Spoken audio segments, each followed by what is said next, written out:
Hello guys, dito nga pala sa amin, maraming tanim sa paligid-ligid, gaya na lang nito, nagkalat ng napakaraming sili. Siyempre nagpaalam muna tayo sa may-ari, kaya naman tayo ay mag-harvest. This one, Kiteki. This one too.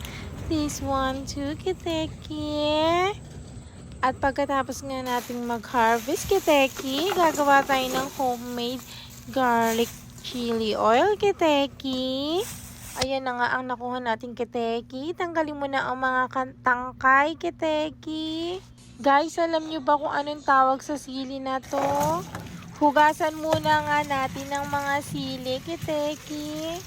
Para mas lalong sumarap, lagyan natin ng 2 buong garlic ang ating gagawin, Kiteki. Kita mo yan, Kiteki, mas napabilis ang paghihiwa ko ng garlic dahil dyan sa manual chopper. Napakabilis po niya, naka-slow mo lang yan.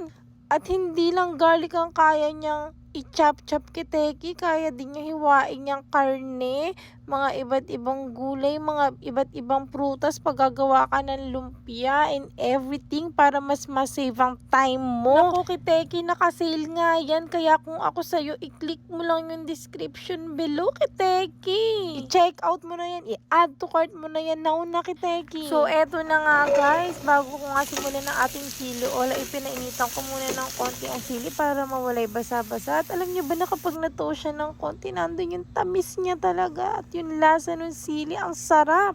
Napaka-easy lang nito, Kiteki, kaya naman simulan na natin. Pag napainitan mo na yung mantika, ilagay mo na agad-agad yung bawang at halu-haluin mo para hindi masunog. Hintay mo lang na mag-golden brown.